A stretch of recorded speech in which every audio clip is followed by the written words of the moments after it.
सीतापुर जिला उदाहरण है कि बहुत कथा होते हुए लोगों को कुछ ब्राह्मणों ने आकर के पूरे गांव के लोगों को पीटा। फोन आते हैं भैया हमें पीटा जा रहा है, किस लिए? कि तथागत बुद्ध का काम हो रहा है। इसलिए मैं कहना चाहता हूं इस देश के महामानव से भी, जो भारत में सबसे बड़ा संघर्ष चलाते हैं, जिनका नाम मोहन भागवत है। अभी मैंने उनका एक स्टेटमेंट पढ़ा कि शायद शास्त्रों में कुछ लोगों ने मिस्टेक कर दी, उसकी समीक्षा होनी चाहिए। जब इतिहास की इतनी जानकारी है तो ये क्यों नहीं बताते ये सम्राट अशोक का चंद्रगुप्त मौर्य का देश है? ये क्यों नहीं बताते ये तथागत बुद्ध का देश है? एक बार अपने मुंह से कह दो, वहां बैठकर कह दो कि ये देश भारत देश बुद्ध का देश है। और हाँ, भीम आर्मी के लोग सब कहते हैं, क्योंकि आत्मरक्षा का सब अधिकार बाबा साहब अम्बेडकर का संविधान देता है। ये तय है, स्थिति परिस्थिति बदलेगी, बिल्कुल बदलेगी। एक समय था जब हम बोल नहीं पाते थे, आज समय है हम आंख में आंख दिखाकर बात करते हैं, आंख से आंख लड़ाकर बात करते हैं। ये समय तैयार हो रहा है आने वाले राजपाट की व्यवस्था को स्थापित करने के लिए। यह सिर्फ शासन का प्रभाव है कि आज जय श्री राम के नाम पर हत्या हो रही है। आज लगातार बड़े बड़े पंडाल लगाए जाते हैं, बड़े बड़े स्टॉल लगाए जाते हैं धर्म के नाम पर। इतिहास से जो देखा सीखा तो यह तय है, अगर इस व्यवस्था को स्थापित करने के लिए सम्राट अशोक बनना पड़ा, बुद्ध धर्म से पहले वाला या धर्म से बाद वाला, तो बनने में बिल्कुल कोताही नहीं करेंगे, पूरी मजबूती के साथ बनने का प्रयास करेंगे। भारत की ऐतिहासिक जमी पर यह काम हो रहा है तो ये जाहिर सी बात है कल इतिहास में लिखा जाएगा। और अगर आप कल इतिहास में अपने बच्चे को यह बताकर ना जा सको कि एक भंते जी मेरठ की सरजमी पर आए थे और उन्होंने इतिहास को दोबारा जिंदा करने का काम किया, तो फिर क्या फायदा है आने का? क्या नाम है उनका?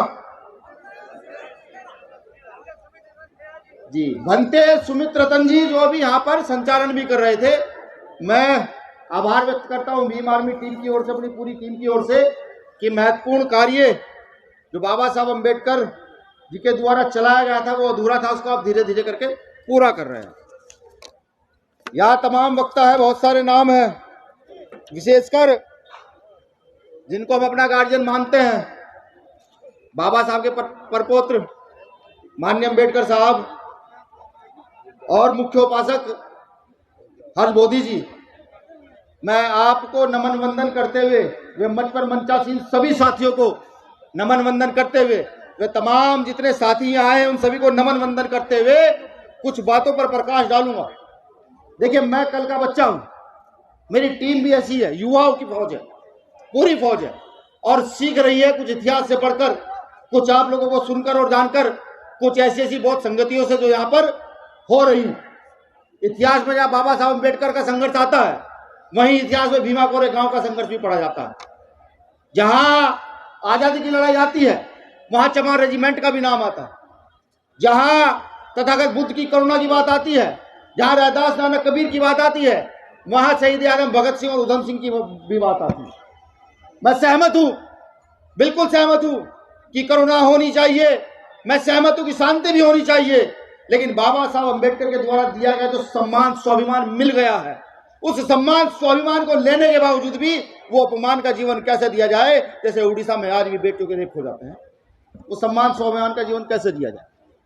वो लोग जो धर्म का काम करने वाले लोगों को आज भी दिन दहाड़े मारते हैं। सीतापुर जिला उदाहरण है कि बहुत कथा होते हुए लोगों को कुछ ब्राह्मणों ने आकर के पूरे गांव के लोगों को पीटा। फोन आते हैं भैया हमें पीटा जा रहा है, किस लिए?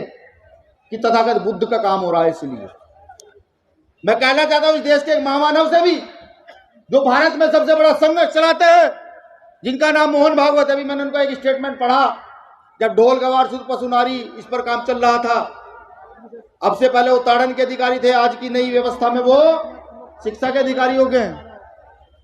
तो मैंने सुना उनका स्टेटमेंट कि शायद शास्त्रों में कुछ लोगों ने मिस्टेक कर दी, उसकी समीक्षा होनी चाहिए।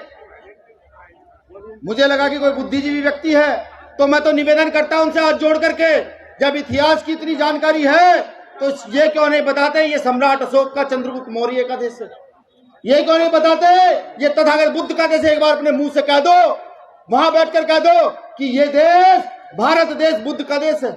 मैं कहता हूं जय श्री राम के नाम पर होने वाले झगड़े खत्म हो जाएंगे, धर्म के नाम पर होने वाले झगड़े खत्म हो जाएंगे। अगर वो लोग कह दें, वो नहीं कहते, वो विदेश जाकर कहते हैं। और हाँ, भीम आर्मी के लोग सब कहते हैं, क्योंकि आत्मरक्षा का सब अधिकार बाबा साहब अम्बेडकर का संविधान देता है।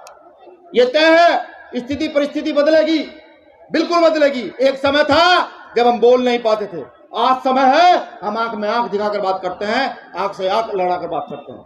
ये समय तैयार हो रहा है आने वाले राजपाट की व्यवस्था को स्थापित करने के लिए। बिल्कुल मैं कहता हूं मंच पर मंचासीन लोगों को भी, क्योंकि मैंने पहले कहा कि मैं तो सीख रहा हूं, मेरी पूरी टीम सीख रही है। मंच पर मंचासीन लोगों को मैं कहना चाहता हूं कि धर्म की व्यवस्था अगर पूर्ण रूप से बढ़ानी है तो कहीं ना कहीं राजनीतिक सत्ता की व्यवस्था को भी आप सब लोगों को मिलकर आगे की ओर अग्रसर करना होगा। और अगर राजनीतिक सत्ता की व्यवस्था अग्रसर ना हुई तो समझ लीजिए अभी 20, 30, 50 साल का इतिहास देखिए। अभी माननीय मंत्री जी ने भी कहा कि पहले कावड़ के मेले नहीं लगते थे साहब, बिल्कुल नहीं लगते थे। पहले जय श्री राम के नाम पर हत्या नहीं होती थी। यह सिर्फ शासन का प्रभाव है कि आज जय श्री राम के नाम पर हत्या हो रही है। आज लगातार बड़े बड़े पंडाल लगाए जाते हैं, बड़े बड़े स्टॉल लगाए जाते हैं धर्म के नाम पर, लेकिन किसी गरीब बेटी की शादी के लिए अनुदान नहीं किया जाता। ये व्यवस्था की तो बात है। और हम जो सीख रहे हैं, इतिहास से जो देखा सीखा, तो ये तय है अगर इस व्यवस्था को स्थापित करने के लिए सम्राट अशोक बनना पड़ा, बुद्ध धर्म से पहले वाला या धर्म से बाद वाला, तो बनने में बिल्कुल कोताही नहीं करेंगे, पूरी मजबूती के साथ बनने का प्रयास करेंगे। आप सब लोगों ने मुझे सुना, आभार। चंद लाइनों से अपनी बात खत्म करूंगा। तथागत बुद्ध से मिली बुद्धि और फूले से मिला ज्ञान। गौर से सुनिएगा, लाइनें तो बहुत ज्यादा महत्वपूर्ण नहीं है, लेकिन सुनेंगे तो शायद कुछ समझ आ जाए कि बुद्ध से मिली बुद्धि, फूले से मिला ज्ञान, छत्रपति साहू जी महाराज से मिला आरक्षण और बाबा साहब अम्बेडकर से मिला मान, सम्मान, स्वाभिमान और संविधान। जय भीम, जय मंडल, जय जोहार, जय भारत।